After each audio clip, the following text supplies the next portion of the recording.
Hello दोस्तों, स्वागत है आपका जनरल स्टडीज़ नाउ के यूट्यूब चैनल पर। तो आइए आज का पहला प्रश्न देखते हैं। ग्रेगोरियन कैलेंडर की शुरुआत कब की गई थी?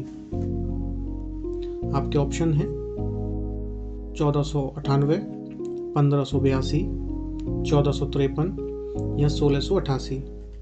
इस प्रश्न का सही उत्तर है विकल्प बी यानी 1582। तो ग्रेगोरियन कैलेंडर आज विश्व में प्रचलित एक महत्वपूर्ण कैलेंडर प्रणाली है। इसकी शुरुआत 1582 ईस्वी में रोमन पॉप ग्रेगरी द्वारा की गई थी। यह जूलियन कैलेंडर और ईसाई कैलेंडर का एक संशोधित रूप है। इसमें एक सामान्य वर्ष में 365 दिन और लीप वर्ष में 366 दिन होते हैं।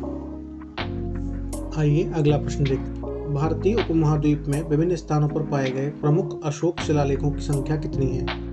आपके ऑप्शन है 18, 16, 14 या 15। इस प्रश्न का सही उत्तर है विकल्प सी यानी कि 14।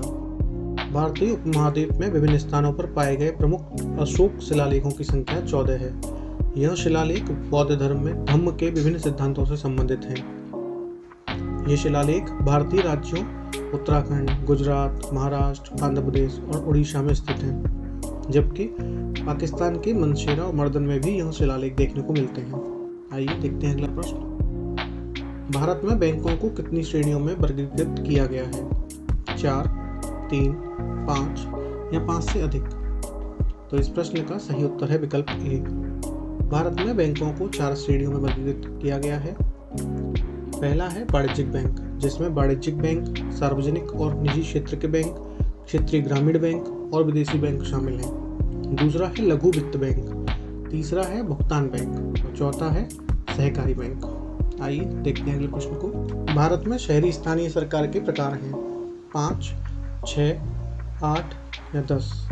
इस प्रश्न का सही उत्तर है विकल्प सी यानी कि 8।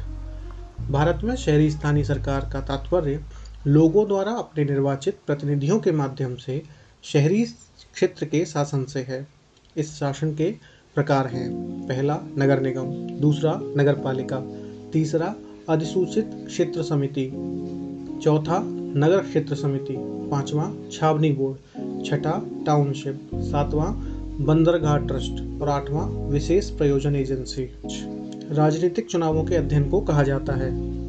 आपके विकल्प हैं फिनोलॉजी, इटियोलॉजी, सेफोलॉजी या एथोलॉजी।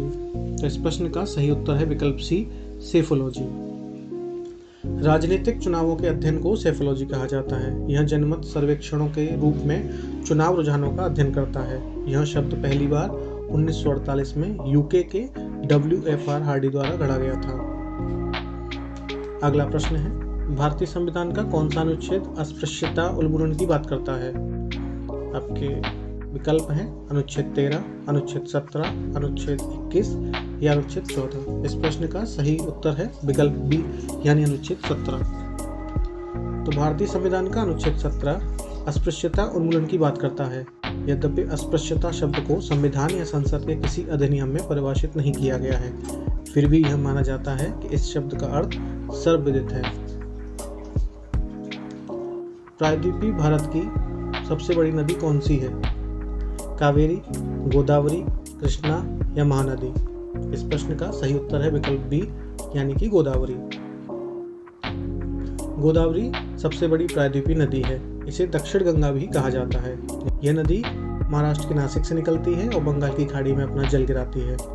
इसकी कुल लंबाई 1465 किलोमीटर है। अगला प्रश्न है, इंग्लैंड की गौरवशाली क्रांति कब हुई थी? 1789 में, 1554 में, 1688 में या 1695 में। इस प्रश्न का सही उत्तर है विकल्प सी यानी 1688 में। इंग्लैंड में गौरवशाली क्रांति सन 1888 में हुई थी।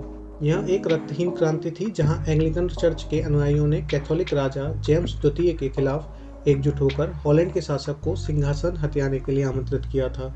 इंग्लैंड के राजा जेम्स द्वितीय फ्रांस भाग गए, जिससे यह घटना रक्तहीन हो गई।